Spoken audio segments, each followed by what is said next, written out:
Hey guys, welcome to another episode of Monday Re Tsene with Pretoria Psychologists. My name is Habyane, and in this episode I want to talk about why men's grief is invisible.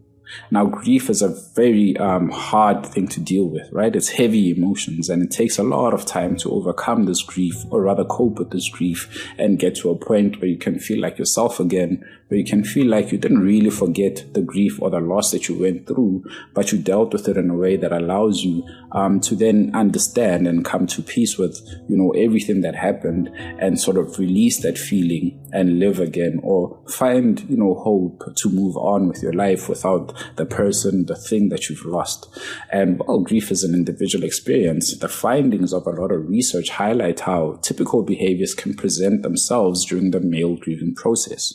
Now, this doesn't mean that there's a male way to grieve, but rather it highlights how, someone is brought up, the society they live in, or the social norms they're exposed to can sometimes affect how they deal with this grief, bereavement, or loss.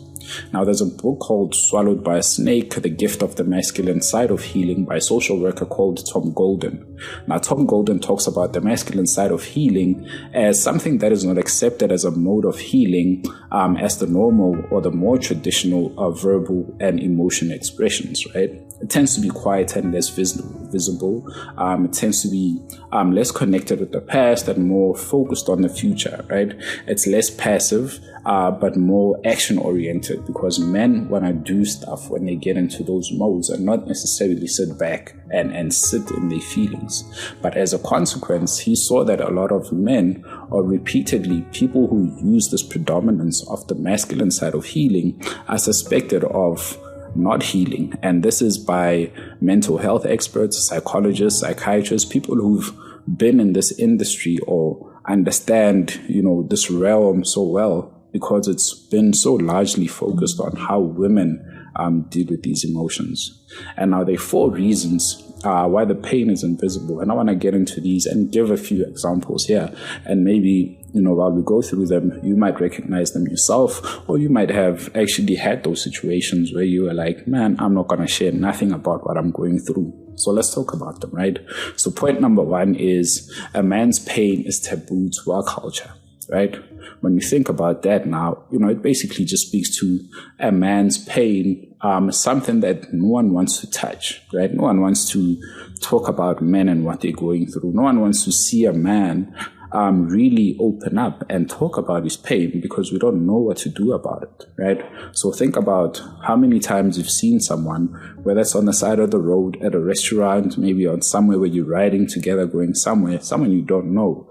And this man is in a certain way. He's depressed, he's sad, or he's just not okay, right? The first thing, on average, now I'm not going to say everyone does this, but on average, most people would say, but what's wrong with this guy, right? What's going on with him?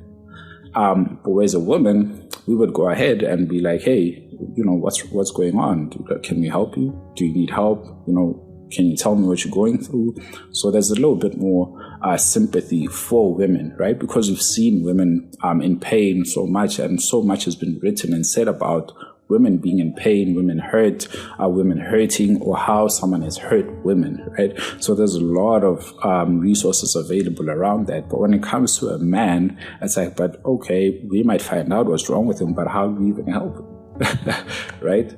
And the second part then would be the dominance hierarchy. So the dominance hierarchy is basically, as men, we live in a hierarchy, right? There are certain levels to manhood, so to speak. And independence is a very huge piece, or critical piece, of this dominance hierarchy. So think about, just in general, how a lot of men are rewarded for being able to put their feelings aside and get on with stuff, right? You'd even hear something like, I don't like working with women because there are too many emotions there. I know when I'm working with men, you can get stuff done, right?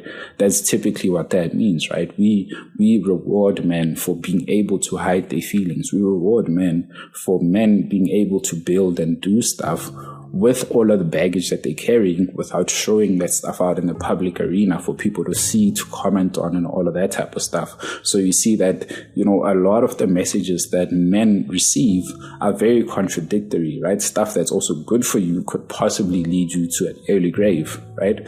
But these things that don't necessarily mean that we are not dealing with stuff in the background, right? And the third part of this is crying and emoting in public.